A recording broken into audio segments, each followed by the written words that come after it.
The mountain wind howled through the pines as Patricia Cooper pressed herself against the weathered cabin door, her small fist hammering desperately against the rough-hewn wood. Behind her, the sound of approaching hoofbeats grew closer, and her breath came in ragged gasps that formed small clouds in the frigid air. When the door finally creaked open, she looked up into the weathered face of Douglas Jimenez, the mountain man whose reputation had kept most folks away from these remote peaks for years. His dark eyes, usually hard as flint, softened as he took in the sight of the trembling girl on his doorstep, her dress torn and muddy, her face streaked with tears and dirt. "Please," she whispered, her voice barely audible above the wind. "They're coming for me. I don't have anywhere else to go." The words hung in the cold air between them, and for a moment, Douglas stood frozen, his hand still gripping the heavy wooden door. Then, without a word, he stepped aside and gestured for her to enter, his movements deliberate and careful, as if he were handling something infinitely precious and fragile. But to understand how Patricia Cooper came to be standing on that remote mountainside, pleading for sanctuary from a man most people cross the street to avoid, we must go back to where it all began, 6 months earlier in the valley town of Cedar Falls. Before you hear the rest of this story, drop a comment below and let us know where you're watching from, and don't forget to give this video some hype to help others discover it too. Now let me take you back to the beginning, to a time when Patricia's biggest worry was whether she'd have enough flour to last the winter. The autumn of 1873 had been particularly harsh in the Colorado Territory, and Patricia Cooper stood at the window of her small cabin, watching the last of the golden leaves spiral down from the cottonwood trees that lined Willow Creek. At 19, she had been managing the homestead alone for nearly 2 years, ever since her father succumbed to the fever that had swept through the valley. The 160 acres of rocky soil and stubborn creek bottom had been his dream, but it had become her burden, a weight that seemed to grow heavier with each passing season. Her nearest neighbors, James Carter and his wife Karen Martinez, lived 3 miles downstream, and while they had been kind enough in the months following her father's death, Patricia had sensed their growing concern about a young woman living alone on the frontier. The unspoken questions hung in the air whenever they visited. How long could she manage? What would happen when winter truly set in? Who would help her if trouble came calling? These questions echoed in Patricia's own mind during the long, sleepless nights when the wind rattled the cabin's windows, and every shadow seemed to harbor some unnamed threat. The trouble, when it finally arrived, came in the form of Adam Cox, a land speculator from Denver who had been quietly buying up failed homesteads throughout the valley. Cox was a man who wore expensive suits and spoke in smooth, measured tones that somehow managed to make even the most reasonable requests sound like veiled threats. He had first appeared at Patricia's door in early October, his polished boots incongruous against the rough wooden steps of her porch, his pale hands soft and unmarked by the kind of honest labor that defined life in the territory.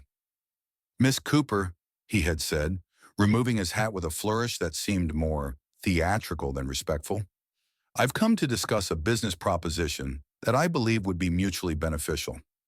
His smile was practiced and cold, the kind of expression that never quite reached his eyes, and Patricia had felt an immediate chill that had nothing to do with the autumn air. Cox explained that he represented certain interests in Denver who were looking to consolidate landholdings in the valley, and that he was prepared to offer her a fair price for her property, certainly more than she could hope to get from any local buyer. Patricia had politely but firmly declined his offer, explaining that the land had been her father's dream and that she intended to honor his memory by making the homestead work.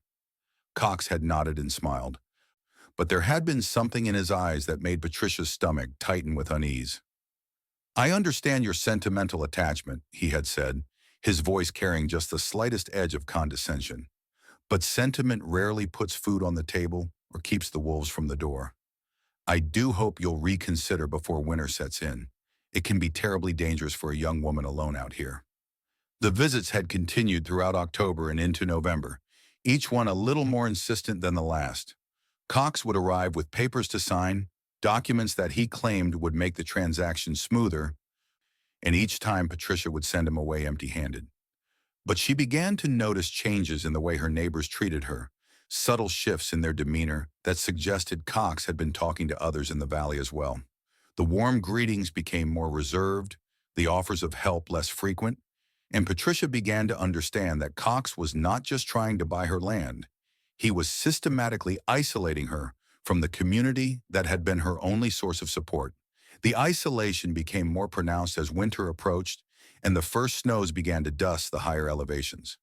Patricia found herself making fewer trips to town, partly because of the increasingly difficult travel conditions, but mostly because of the way conversations would stop when she entered the general store, and the way people would find excuses to avoid meeting her eyes. It was as if Cox had somehow poisoned the well of community goodwill, spreading doubt about her ability to maintain the homestead and suggesting that her continued presence was somehow holding back progress for the entire valley. Stephen Howard, who ran the general store, had been one of the last to maintain his friendly demeanor, but even he had begun to treat Patricia with a kind of pitying concern that was almost worse than outright hostility. "You know, Miss Cooper," he had said during her last visit to town, his voice heavy with what he clearly believed was kindness. "There's no shame in admitting when a situation is beyond what one person can handle. Your father was a good man, but he was also a dreamer, and sometimes dreams don't match up with reality." The reality, as Patricia saw it, was that she was being slowly strangled by forces beyond her control. The credit that local merchants had extended to her father was being called in. Debts that she had assumed were manageable suddenly became immediate demands for payment. Fences that had stood for years mysteriously developed breaks that allowed her small herd of cattle to wander onto neighboring properties, creating conflicts with people who had previously been friendly. Tools disappeared from her barn, and supplies she had carefully stockpiled for winter began to dwindle in ways that suggested someone was helping themselves when she was away from the homestead. By December, Patricia realized that she was fighting a war she could not win through conventional means. Cox had made it clear that he would not be deterred by her refusal to sell, and his methods of persuasion were becoming increasingly aggressive. Late one night, she had awakened to the sound of riders circling her cabin, their horses' hooves crunching through the snow as they made their presence known without actually doing anything that could be called a crime. The message was clear. She was vulnerable, alone, and completely at their mercy. The breaking point came on a bitter, cold morning in mid-December when Patricia discovered that someone had poisoned her well. The water that had sustained her and her father for 2 years was now contaminated with something that made her violently ill after just a few sips. Without a clean water source, the homestead became uninhabitable, and Patricia knew that this was Cox's final move in a game that had been rigged against her from the beginning. She could either accept his offer and leave with whatever dignity remained to her, or she could stay and slowly die of thirst and exposure. But Patricia Cooper had inherited more than just her father's land. She had also inherited his stubborn streak and his refusal to be pushed around by men who mistook wealth for righteousness. If Cox thought that poisoning her well would force her to surrender, he had underestimated the depth of her determination and her willingness to take desperate measures when conventional options had been exhausted. She began to formulate a plan that would require her to venture into territory that most people considered forbidden, to seek help from someone whose reputation was so fearsome that even Cox's hired men spoke of him in hushed, worried tones. Douglas Jimenez had been living in the high country for more than 15 years, ever since he had returned from the war, with wounds that went deeper than the scars that marked his body. The people of Cedar Falls knew him only through whispered stories and occasional glimpses when he came down from his mountain cabin to trade furs for supplies, a tall, silent figure whose dark eyes seemed to see everything and forgive nothing. Some said he had been a soldier who had seen too much killing. Others claimed he was running from something in his past.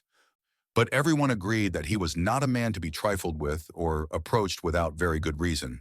Patricia had seen him only once, during her first winter in the valley when she had been struggling to repair a section of roof damaged by heavy snow. He had appeared without warning, worked for several hours to secure the damaged timbers, and then disappeared back into the mountains without saying a word or accepting any offer of payment. Her father had later explained that Douglas occasionally helped people in genuine need, but that his assistance came with an unspoken understanding that the debt could never be repaid and should never be mentioned to others. The stories about Douglas were varied and often contradictory, but they all shared certain common elements that suggested a man who lived by his own code and answered to no authority except his own conscience. Some claimed he had single-handedly driven off a gang of claim jumpers who had been terrorizing miners in the high country, while others insisted he had once tracked down and killed 3 men who had murdered a family of settlers. Whether these stories were true or not, they had the effect of creating a buffer zone around Douglas's territory that even the most desperate or foolish rarely dared to cross. But Patricia was rapidly approaching the point where desperation outweighed caution, and the stories that might have deterred others began to seem like reasons for hope. If Douglas Jimenez was indeed the kind of man who protected those who could not protect themselves, then perhaps he would be willing to help her in her fight against Cox and his increasingly aggressive tactics. The risk was enormous. She knew that approaching Douglas could result in her being turned away, or worse, but the alternative was to surrender everything her father had worked for to a man who represented everything that was corrupt and predatory about the changing frontier. The decision to seek Douglas's help was not made lightly, and Patricia spent several sleepless nights weighing the risks against the potential benefits. She knew that once she climbed into those mountains, she would be crossing a line that could not be uncrossed, entering a world where the normal rules of civilized society no longer applied, and where survival depended on strength, cunning, and the willingness to do whatever was necessary to protect what mattered most.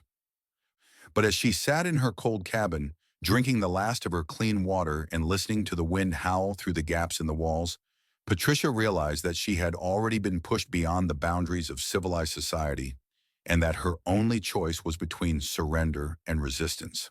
The journey to Douglas's cabin would require her to travel through some of the most treacherous terrain in the territory, following game trails and creek beds that were barely passable even in good weather. Winter had already claimed the high passes, and the route she would need to take was known for sudden storms that could trap travelers for days or weeks at a time. But Patricia had grown up in this country, and her father had taught her to read the signs that warned of changing weather and dangerous conditions. She would need to time her journey carefully, traveling light and fast, and hoping that she could reach Douglas's cabin before Cox realized what she was planning. The morning Patricia finally set out for the high country, the sky was the color of old pewter, heavy with the promise of snow, but not yet ready to deliver on that threat. She had packed only the essentials: a small amount of food, her father's old rifle, and a letter she had written explaining her situation in case she didn't survive the journey to tell Douglas herself. The letter detailed Cox's campaign of intimidation and sabotage, the poisoning of her well, and her growing certainty that he would not stop until he had driven her from her land by any means necessary. The first part of the journey followed familiar trails through the lower foothills, paths she had traveled with her father during hunting trips and visits to distant neighbors. But as she climbed higher, the landscape became increasingly alien and forbidding, a world of granite peaks and snow-filled valleys, where the silence was broken only by the wind and the occasional cry of a hawk circling overhead. The air grew thinner with each mile, and Patricia found herself stopping more frequently to catch her breath and to check her bearings against the crude map her father had drawn years earlier. By midday, she had reached the tree line, and the world spread out below her like a vast white ocean, punctuated by the dark spears of evergreen forests and the silver threads of frozen streams. The beauty was overwhelming, but it was also terrifying in its indifference to human concerns, a reminder that she was now completely alone in an environment that could kill her as easily as it could shelter her. The temperature had dropped steadily as she climbed, and Patricia could feel the cold seeping through her heavy coat and into her bones, a warning that she needed to find shelter soon or risk freezing to death before she ever reached Douglas's cabin.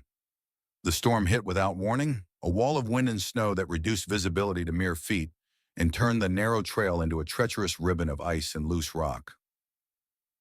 Patricia pressed herself against a large boulder, trying to use its bulk as a windbreak while she waited for the worst of the weather to pass. But instead of diminishing, the storm seemed to intensify, and she realized with growing alarm that she might be trapped in this exposed position for hours or even days.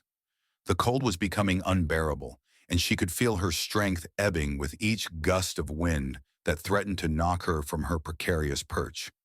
It was then that she heard them, the sound of horses moving through the storm, their hooves muffled by the snow but unmistakably real. For a moment, Patricia felt a surge of hope, thinking that perhaps Douglas had somehow sensed her presence and come to help her. But as the riders drew closer, she recognized the voices carried on the wind, and her hope turned to terror. Cox had somehow anticipated her plan and sent men to intercept her before she could reach the safety of Douglas's territory. Laura Sanders and Laura Williams, two women who worked for Cox in capacities that were never clearly defined, but always seemed to involve intimidation and surveillance, emerged from the swirling snow like apparitions from a nightmare. They were bundled in heavy coats and scarves, but Patricia could see their faces clearly enough to recognize the cold satisfaction in their eyes as they realized they had found their quarry. "Well, well," Laura Sanders called out over the wind. "Looks like our little bird has flown a bit too far from her nest."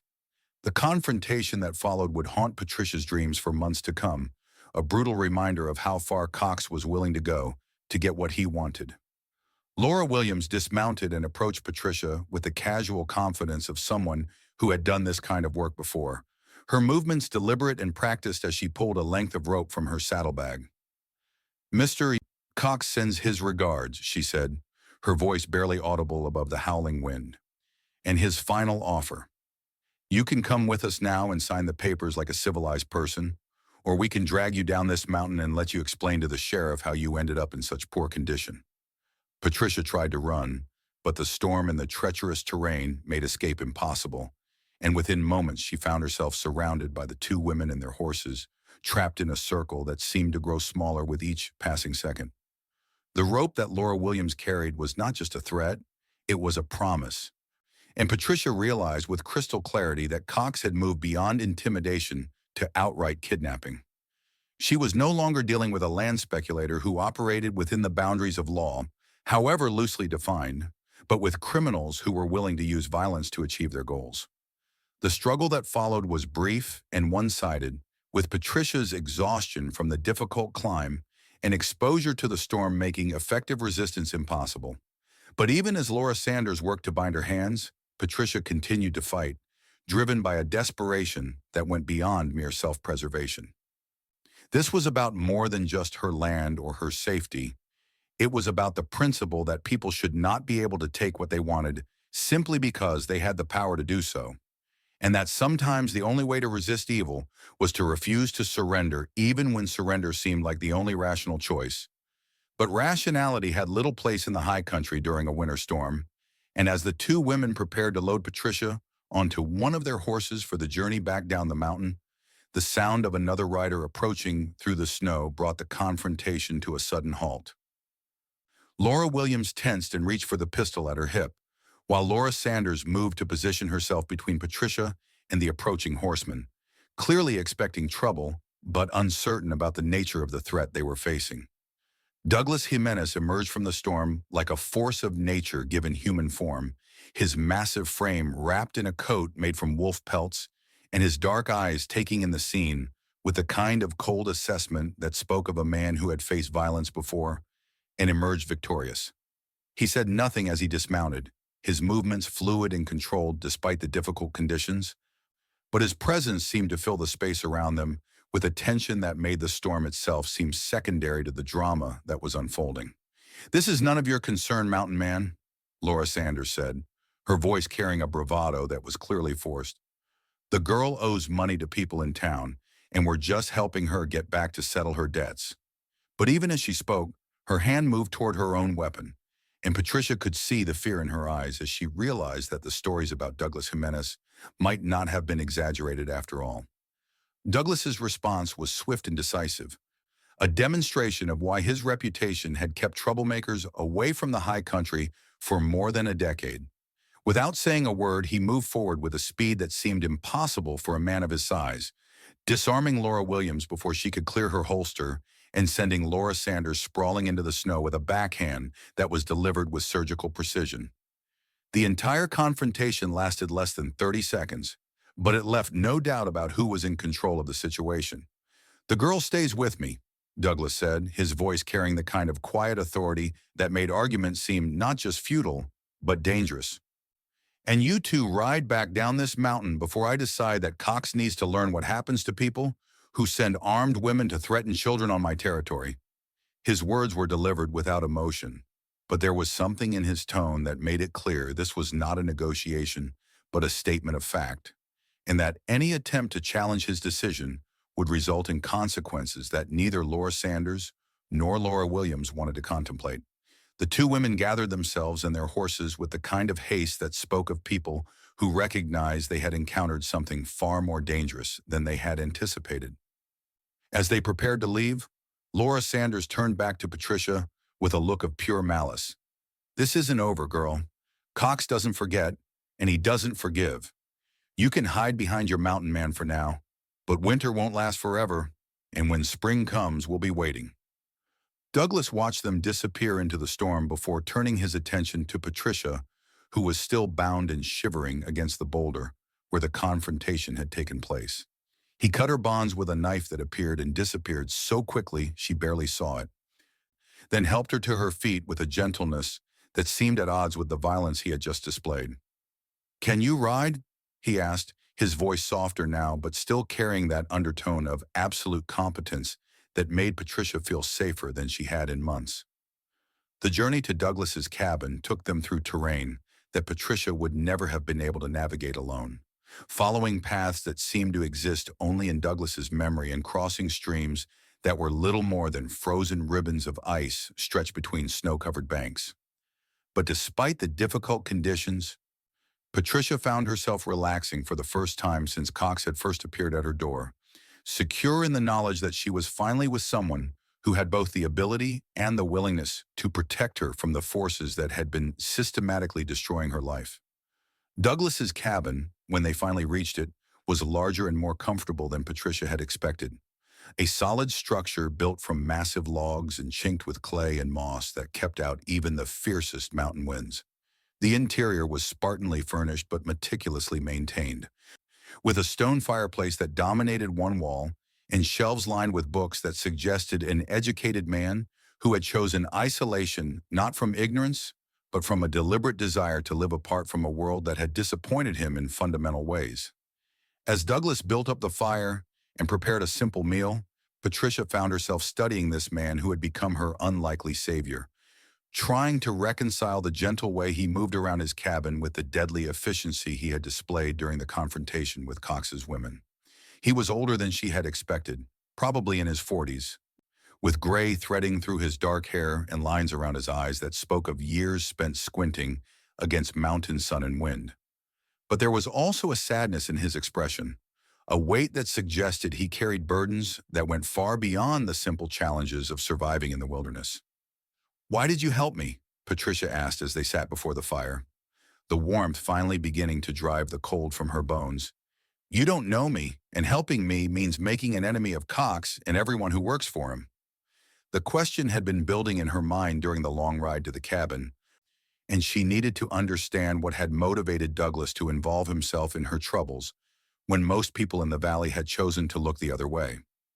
Douglas was quiet for a long time, staring into the flames as if they held answers to questions that Patricia had not yet learned to ask.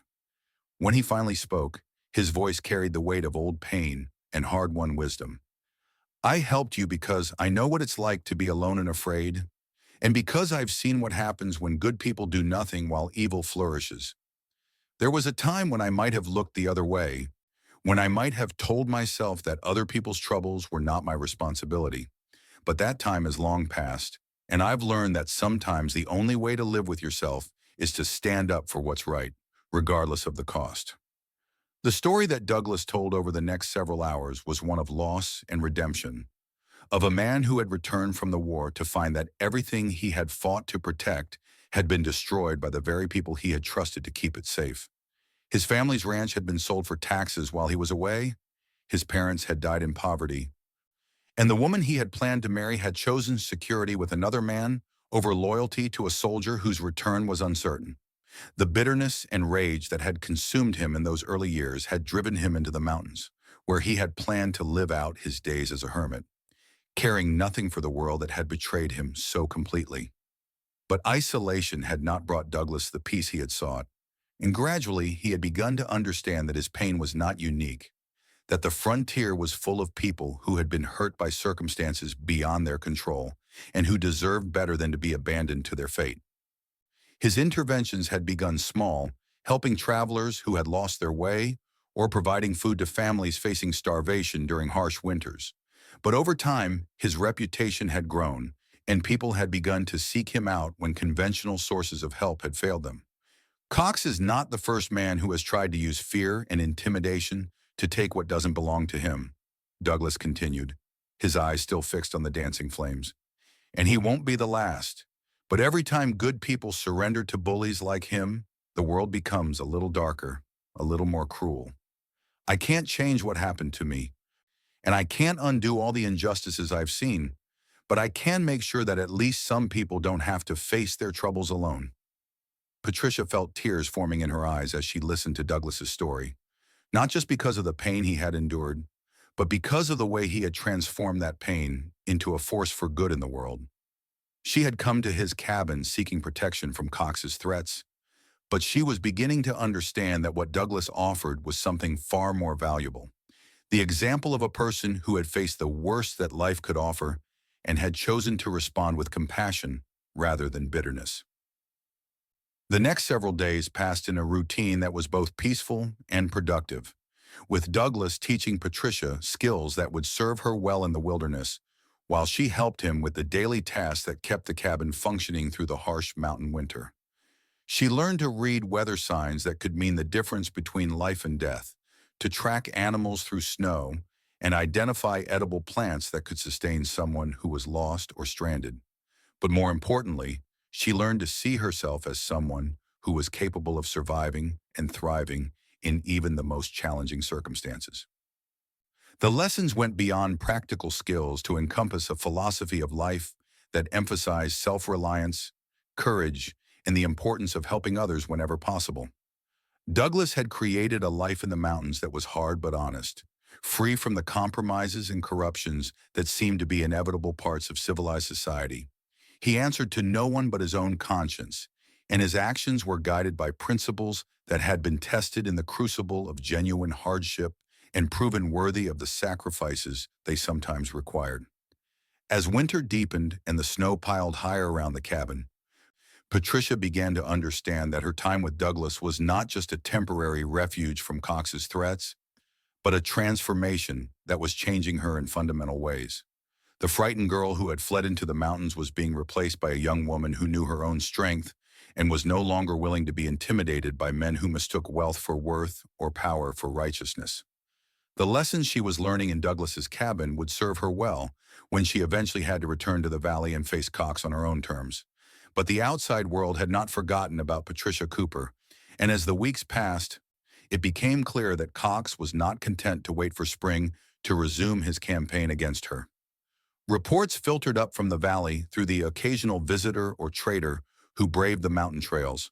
Stories of Cox consolidating his control over more properties and using increasingly aggressive tactics against anyone who opposed his plans. He had apparently told people that Patricia had died in the mountains, overcome by the harsh conditions and her own stubborn refusal to accept his reasonable offer for her land. The news that Cox was already claiming her property and preparing to take possession of it filled Patricia with a cold rage that surprised her with its intensity. She had always thought of herself as a peaceful person, someone who preferred negotiation to confrontation and compromise to conflict. But the months of harassment and intimidation had awakened something fierce in her spirit, a determination to fight for what was rightfully hers regardless of the odds against her or the risks involved. Douglas recognized the change in Patricia and began to adjust his teaching accordingly, focusing more on skills that would be useful in a confrontation with Cox and his hired men.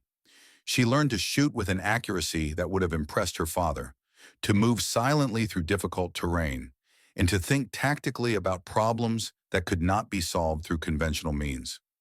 But most importantly, she learned to trust her own judgment and to act decisively when action was required, qualities that would be essential when she finally returned to reclaim her birthright. The plan they developed together was both simple and audacious, relying on surprise and superior knowledge of the local terrain to overcome Cox's advantages in numbers and resources. Patricia would return to the valley in early spring when the snow was beginning to melt, but travel was still difficult enough to limit Cox's ability to bring in reinforcements. She would publicly challenge his claim to her property and force him to either produce legal documentation of his ownership or admit that he had been operating through fraud and intimidation.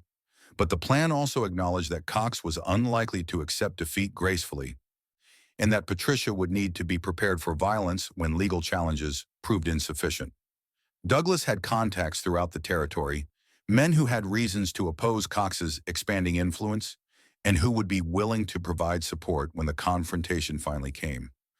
The network of relationships that Douglas had built during his years in the mountains would prove to be Patricia's greatest asset in the fight to reclaim her heritage. As winter began to give way to spring and the first tentative signs of melting appeared in the lower elevations, Patricia felt a mixture of anticipation and dread about the confrontation that awaited her. She had been transformed by her time with Douglas, but she was still one young woman facing a powerful and ruthless adversary who had already demonstrated his willingness to use any means necessary to achieve his goals. The outcome of their conflict would determine not just the fate of her father's homestead, but the kind of person she would become and the kind of life she would be able to build for herself. The morning Patricia finally prepared to leave Douglas's cabin and return to the valley, the air was crisp with the promise of spring, and the first wildflowers were beginning to push through the melting snow at the lower elevations. She had been in the mountains for nearly 4 months, and the person who prepared to descend those treacherous trails bore little resemblance to the frightened girl who had climbed them in desperation during the worst blizzard of the winter. Her body had been hardened by months of physical labor and mountain living, but more importantly, her spirit had been forged into something that could not be broken by threats or intimidation. Douglas had given her more than just survival skills and tactical knowledge. He had given her something far more valuable, the unshakable conviction that she had the right to defend what was hers and the ability to do so effectively. The rifle she carried was the same one her father had used to hunt game and protect his family. But in her hands it had become something more, a symbol of her refusal to be driven from her birthright by men who confused greed with entitlement. The journey down from the high country took 2 days, and with each mile Patricia felt the weight of civilization settling back onto her shoulders like an unwelcome burden. The clear mountain air gave way to the dust and smoke of the valley, and the silence that had become her companion was replaced by the sounds of human activity. Wagons creaking along rutted roads, dogs barking in farmyards, and the distant whistle of the train that brought both opportunity and corruption to the frontier settlements. But Patricia also felt a growing sense of excitement as she approached familiar landmarks, a fierce joy at the prospect of reclaiming what Cox had stolen and proving to everyone who had doubted her that she was not the helpless victim they had assumed her to be. The homestead that came into view as she crested the final ridge looked smaller than she remembered, but it was still hers, still the embodiment of her father's dreams and her own determination to honor his memory through her actions. Cox's men were waiting for her, of course, positioned around the cabin and barn in a way that made it clear they had been expecting her return.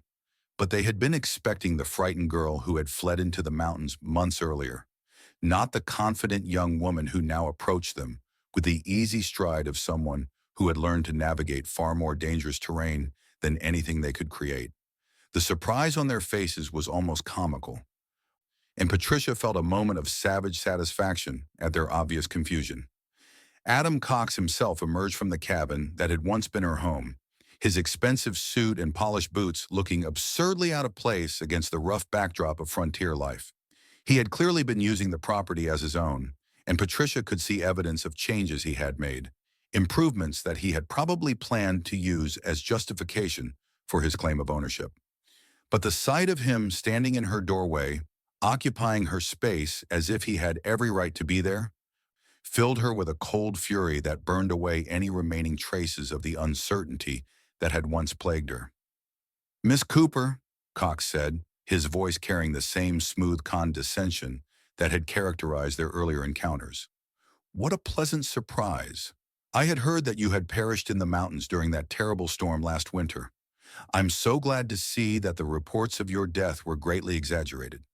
His smile was as false as ever, but Patricia could see the calculation in his eyes as he tried to assess this new version of the young woman he had thought he had successfully driven away. The confrontation that followed would be talked about in Cedar Falls for years to come, a defining moment that established Patricia Cooper as someone who could not be intimidated or displaced by conventional means. She stood in the yard of her father's homestead, surrounded by Cox's hired men, but showing no sign of fear or uncertainty, and delivered an ultimatum that left no room for misunderstanding or compromise. "This is my land," she said, her voice carrying across the yard with the kind of clarity that made every word unmistakable. "And you have exactly 1 hour to remove yourself and your belongings from my property before I take steps to enforce my legal rights." The rifle in her hands was not pointed at anyone, but its presence was unmistakable, and the way she held it made it clear that she knew how to use it and would not hesitate to do so if circumstances required. Cox's response was predictable, a mixture of bluster and threats that might have been effective against the person Patricia had been 6 months earlier, but which now seemed merely pathetic.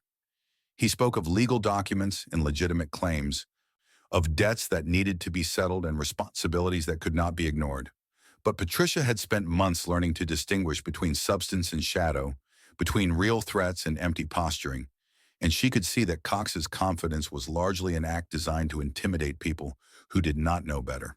The hour that followed was a masterpiece of psychological warfare, with Patricia systematically dismantling Cox's position through a combination of legal knowledge, moral authority, and the implicit threat of violence if other methods proved insufficient.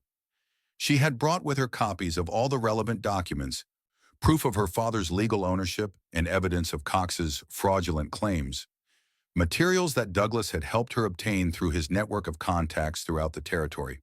But more importantly, she had brought with her the unshakable conviction that she was in the right, and that conviction proved to be more powerful than all of Cox's money and influence.